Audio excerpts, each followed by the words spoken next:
तो दोस्तों आखिरकार 12 दिन की लड़ाई के बाद इजराइल और ईरान के बीच सीज फायर हो गया है। बड़ा सवाल हर किसी के जहन में यह है कि आखिर इस वॉर का हासिल क्या हुआ है, इस युद्ध में जीत किसकी हुई है। क्या इजराइल ने अपने सारे गोल्स अचीव कर लिए? क्या ईरान अब वाकई न्यूक्लियर बम बनाना छोड़ देगा? और क्या अमेरिका और ईरान के बीच रिश्ते नॉर्मल हो पाएंगे? ये कुछ ऐसे सवाल हैं जिसके जवाब पूरी दुनिया जानना चाहती है।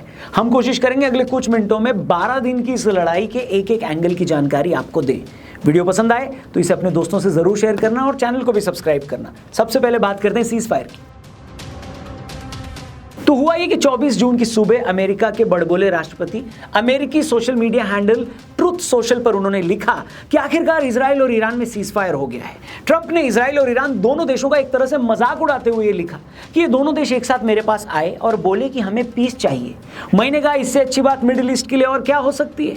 ट्रंप ने ईरान का भी मजाक उड़ाते हुए लिखा कि ईरान सरकार का बहुत बहुत धन्यवाद जो उसने कतर में हमारे मिलिट्री बेस पर हमला करने से पहले हमें इसकी जानकारी दे दी। ईरान ने जो 14 मिसाइल्स हम पर दागी थी उनमें से हमने 13 को हवा में ही खत्म कर दिया।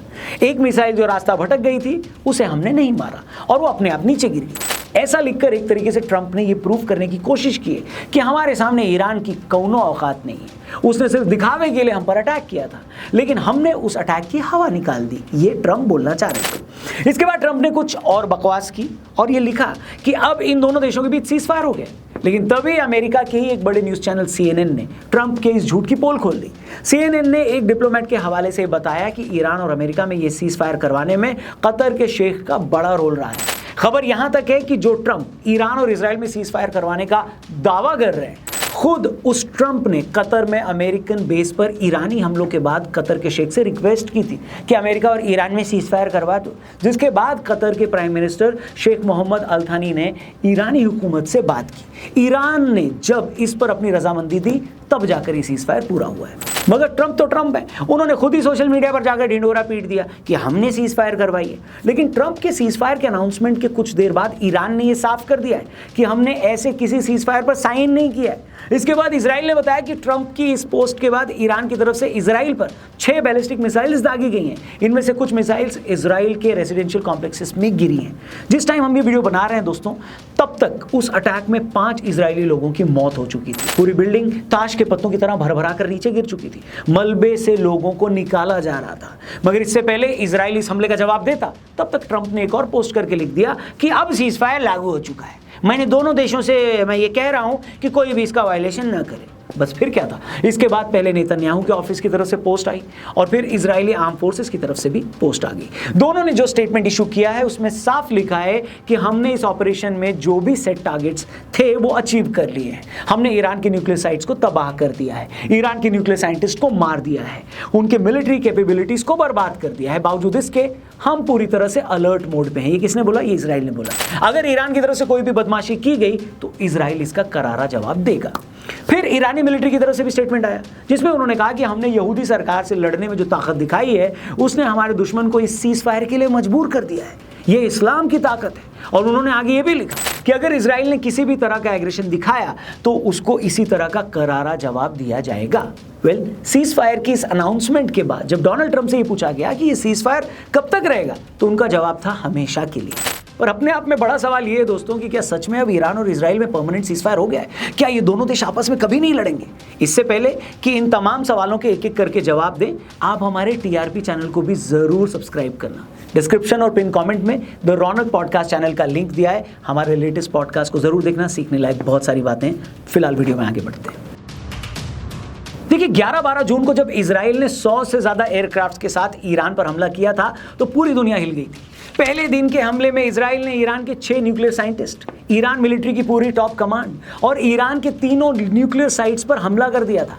ऐसा लग रहा था कि पहले हमले में ही ईरान का गेम हो गया है। उसके अगले कुछ दिनों में इजराइल ने ईरान के एयरबेसेस पर पूरी तरह सुप्रीमेसी अचीव कर ली, उनके एयर डिफेंस सिस्टम्स को बर्बाद कर दिया। तेहरान में हर बड़ी सरकारी इमारत, हर मिलिट्री ठिकाने को इजराइल ने बर्बाद कर डाला। फिर रही सही कसर 22 जून की सुबह हुई जब अमेरिकन स्ट्राइक ने इस कसर को पूरी की, अटैक कर दिया। अमेरिकन B-2 बॉम्बर्स ने ईरान की 3 बड़ी न्यूक्लियर साइट्स पर क्लस्टर बॉम्ब्स गिराकर उसे बर्बाद कर डाला। लेकिन ये कोई छोटा मोटा लेकिन नहीं है। लेकिन इन सब के बावजूद सवाल ये है कि क्या इजराइल और अमेरिका ने ईरान को घुटनों के बल ला दिया? क्या इजरायली और अमेरिकन हमलों के बाद ईरान अपने न्यूक्लियर प्रोग्राम को कभी दोबारा शुरू नहीं कर पाएगा? तो दोस्तों इसका जवाब है नहीं।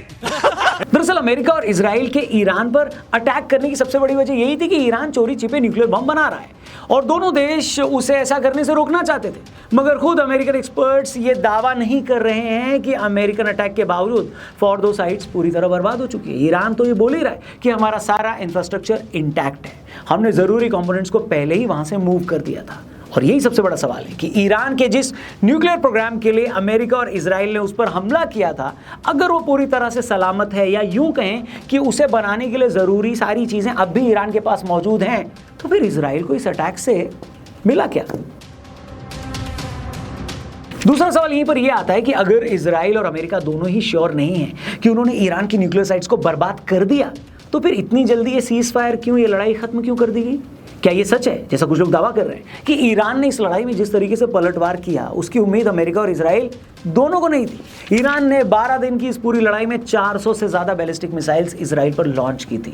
365 के करीब इनमें से इजराइल ने इंटरसेप्ट कर ली थी, लेकिन 30-40 मिसाइलें इजराइल में आकर गिरी थी। अब जो लोग बैलिस्टिक मिसाइल्स के इम्पैक्ट को नहीं जानते, उन्हें बताने की जरूरत नहीं है कि इतनी मिसाइलों का किसी देश में गिरने का क्या मतलब होता है। अगर एक भी बैलिस्टिक मिसाइल किसी मल्टी स्टोरी बिल्डिंग पर गिरती है तो वो पूरी की पूरी इमारत को एक बार में वो मिसाइल गिरा सकती है। तभी आप देखिए तेल अवीव समेत इजराइल के कई शहरों में ईरान की मिसाइलों ने तबाही मचा दी।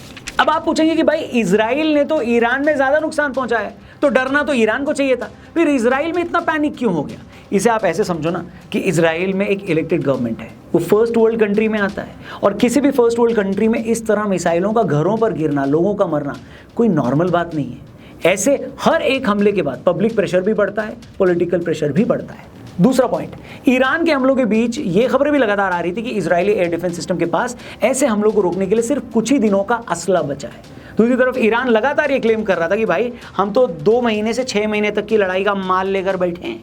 अब मैं ये नहीं कह रहा कि 15 दिन लड़ाई और चलती तो इजराइल हथियार डाल देता, हालत तो ईरान की ज़्यादा खराब थी। हर दिन उसके एयरबेसेस तबाह हो रहे थे, उसके फाइटर जेट्स को टारगेट किया जा रहा था, उनके 1/3 से ज़्यादा मिसाइल लॉन्चर्स बर्बाद हो चुके थे। हालत तो ईरान की ज़्यादा खराब थी। बस ये हम ज़रूर कह सकते हैं कि ईरान ने जिस तरह का अटैक इजराइल पर किया, उससे इजराइल और अमेरिका दोनों ओवरवेल्म्ड हो गए। उन्हें साफ समझ आ गया है कि ये लड़ाई कुछ दिन और चलेगी तो बहुत मुश्किल हो जाएगी। तीसरी बात, 12 दिन के बाद लड़ाई उस पॉइंट पर पहुंच गई थी जहां इजराइल और अमेरिका दोनों को यह डिसाइड करना था कि अब इस लड़ाई को और कहां लेकर जाना है। हम एक पल के लिए मान भी ले कि दोनों कंट्रीज श्योर हो गई थी कि हाँ भाई हमने ईरान की न्यूक्लियर साइट्स को तबाह कर दिया। इसके बाद उन्हें खुद से ये पूछना था कि अब इस लड़ाई से और क्या अचीव करना है। इसके बाद इजराइल और अमेरिका चाहते तो खुमैनी का तख्ता पलट कर सकते थे और लड़ाई को तब तक खींचते जब तक कि खुमैनी को या तो मार नहीं दिया जाता या गिरफ्तार वो नहीं हो जाते। पर यह काम इतना आसान नहीं था। रशिया पहले ही ये कह चुका है कि अगर इजराइल या अमेरिका ने ईरान में तख्ता पलट करने की कोशिश की तो इससे पूरी सिचुएशन और सीरियस हो जाएगी। ऐसा करने के लिए इजराइल और अमेरिका को इराक की तरह ज़मीन पर अपनी फ़ौजें उतारनी पड़ती। अब ईरान कोई गाज़ा पट्टी जितना छोटा तो है नहीं, अगर ज़मीन पर फ़ौजें उतरती तो अमेरिका और ईरान की फ़ौज को बहुत नुकसान उठाना पड़ता। जब वियतनाम जैसे छोटे से देश में अमेरिका ज़मीन पर उतरकर वहाँ की फ़ौज को और लोगों को नहीं हरा पाया तो ईरान में तो ये काम बहुत ज़्यादा मुश्किल था। इनफैक्ट एक्सपर्ट्स कहते हैं कि ये हो ही नहीं पाता। वैसे अमेरिका ने और इजराइल ने कई बार ये सिग्नल दिए थे कि जब तक खुमैनी को हटाया नहीं जाता तब तक ईरान के साथ रिश्ते नॉर्मल नहीं हो सकते। लेकिन जैसे कि मैंने बताया, खुमैनी कोई अकेला आदमी तो है नहीं, पूरी की पूरी ईरानी फोर्स उनके साथ खड़ी है।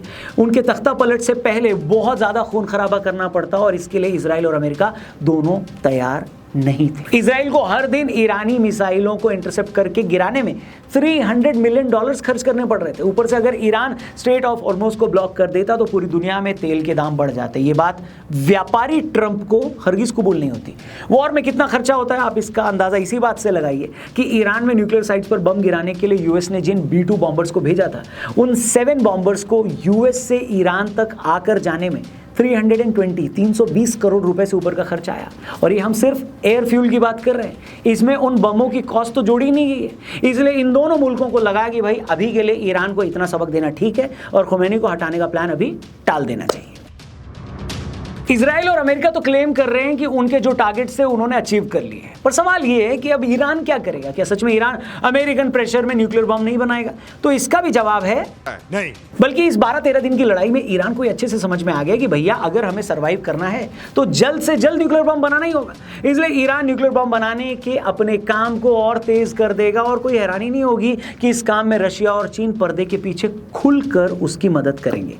अब तक होता यह था कि international atomic energy agency Iran के न्यूक्लियर प्रोग्राम पर नजर रखती और ये चेक करती थी कि कहीं ईरान न्यूक्लियर बम बनाने की प्लानिंग तो नहीं कर रहा। अब इस वॉर से होगा ये कि ईरान IAEA को अपने देश में घुसने नहीं देगा, अपने न्यूक्लियर प्रोग्राम को और गुपचुप तरीके से अंजाम देने की कोशिश करेगा। और चौथी और सबसे इंपॉर्टेंट बात, क्या ईरान इजराइल को लेकर अपनी सोच बदलेगा? क्योंकि इजराइल अब तक ये इल्जाम लगाता है कि ईरान हुती, हिजबुल्लाह और हमास के जरिए उस पर हमले करवाता है। ऐसे में सवाल ये है कि क्या ईरान अब ये करना बंद कर देगा?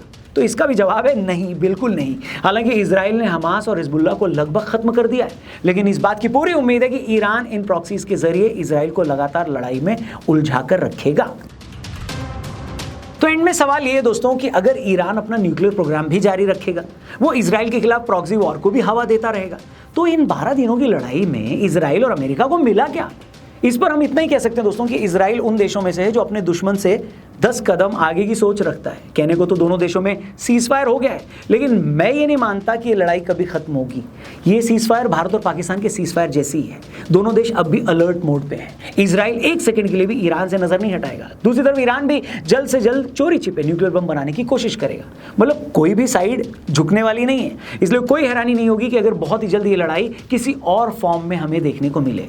पर फिलहाल अभी के लिए एक इंटरवल तो हो गया है। बाकी आप बताइए, आपको क्या लगता है ईरान और इजराइल की इस लड़ाई में आखिर कौन किस पर भारी पड़ा, जीत किसकी हुई? जो भी हो आपकी राय कमेंट करके हमें जरूर बताएं। वीडियो सही लगी हो तो इसे अपने दोस्तों से भी जरूर शेयर करिएगा, हमारे चैनल को भी सब्सक्राइब करिएगा और हमारे लेटेस्ट पॉडकास्ट को देखने के लिए हमारे TRP चैनल यानी द रौनक पॉडकास्ट चैनल पर भी जरूर जाइएगा। लिंक डिस्क्रिप्शन और पिन कमेंट में दिया है। फिलहाल के लिए थैंक यू फॉर वॉचिंग। जय हिंद, वंदे मातरम।